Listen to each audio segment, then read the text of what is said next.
ప్రపంచవ్యాప్తంగా ప్లాస్టిక్ కారణంగా మానవాళి చాలా రకాల సమస్యలు ఎదుర్కొంటోంది. అయితే తాజాగా వెల్లడైన ఓ సర్వే షాకింగ్ విషయాన్ని వెల్లడించింది. ప్లాస్టిక్ కారణంగా మనిషికి ఆ సామర్థ్యం తగ్గిపోతుందని వెల్లడించింది. చౌకగా లభించే కారణంగా ప్రపంచవ్యాప్తంగా విస్తృతంగా ఉపయోగించే ప్లాస్టిక్ జీవనాధారానికి చెడు చేసే పదార్థం కావడంతో పర్యావరణానికి భారీగా ముప్పు వాటిల్లుతోంది.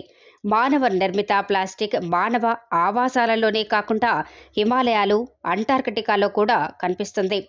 ప్లాస్టిక్ ఉత్పత్తుల్లోని సూక్ష్మ ప్లాస్టిక్ కణాలు నేల, నీరు, గాలిలో కలిసిపోతాయి. జంతువులు, పక్షులు, చేపలు ఈ మైక్రో ప్లాస్టిక్ బారిన పడినట్లు ఇప్పటికే కనుగొనబడినప్పటికీ ఈ మైక్రో ప్లాస్టిక్ మానవ రక్తం తల్లిపాలలో కూడా కనబడింది.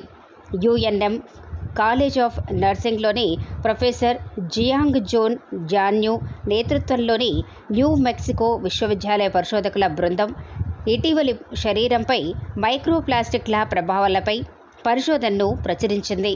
ఈ అధ్యయనంలో 47 కుక్కలు, 23 మానవ వృక్షాలలో 12 రకాల మైక్రో ప్లాస్టిక్ను కనుగొనబడ్డాయి.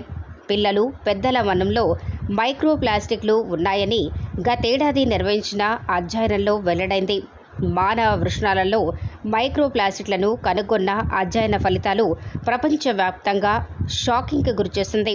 అలాగే మైక్రో ప్లాస్టిక్ వల్ల మానవ కణాలకు నష్టం వాటిల్లుతోందని, తద్వారా సంతానలేమికి అవకాశం పెరుగుతుందని శాస్త్రవేత్తలు ఆందోళన వ్యక్తం చేశారు.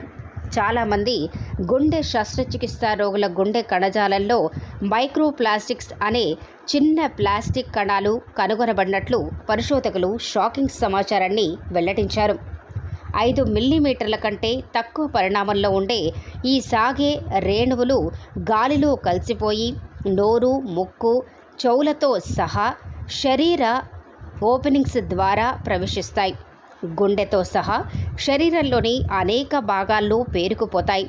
ప్లాస్టిక్ బాటిళ్లలోని మినరల్ వాటర్ తాగటం వల్ల, ప్లాస్టిక్ డబ్బాల్లోని ఆహారం తీసుకోవటం వల్ల అవి శరీరంలోకి చేరి సిస్టోలిక్ బీపీకి కారణమవుతాయి. మైక్రో ప్లాస్టిక్లు గుండె కండరాల కార్యకలాపాలను తగ్గిస్తాయి.